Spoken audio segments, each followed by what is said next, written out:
હે પ્રિયતમ, અમને વૈકુંઠ નથી જવું. અમે જોયું છે વૈકુંઠ, પણ અમે એક વાત જાણીએ છીએ કે અહીંયા જે આનંદ છે એવો આનંદ વૈકુંઠમાં નથી.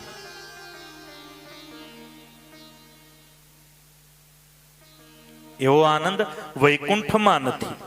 ત્યાં શું આનંદ?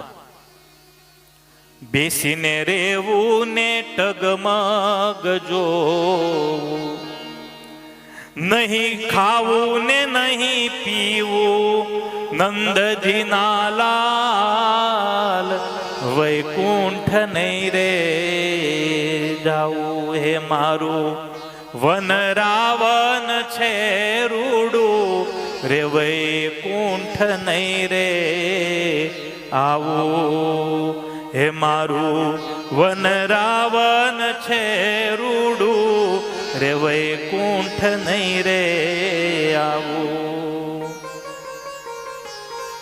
ગોપીઓ એમ કે ત્યાં શું કામ ધંધો? ત્યાં તો તમારી આરાધના માટે, તમને પ્રેમ કરવા માટે ફુરસદ જ નથી.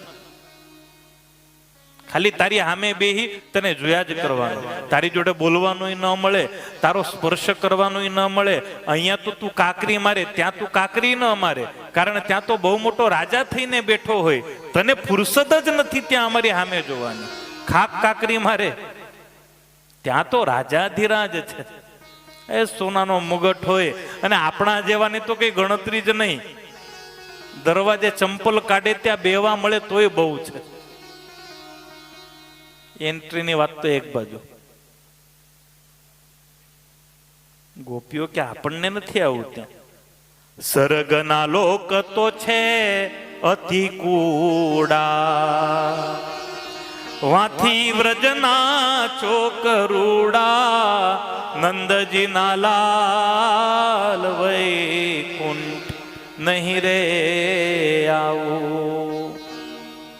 ભગવાને એકવાર ગોપીઓને વૈકુંઠ બતાવેલું. આ રાસલીલા પહેલા ગોપીઓ બધી વૈકુંઠમાં ગઈ. ભગવાન લઈ ગયા એમને પોતાની યોગ માયાથી, યોગ શક્તિથી. ગોપીઓએ મુક્તોને જોયા. કોક આમ બેઠો હોય, કોક ઊંધા માથે બેઠો હોય, કોક ભગવાનની અંદર આમ સ્થિર થઈને બેઠું હોય.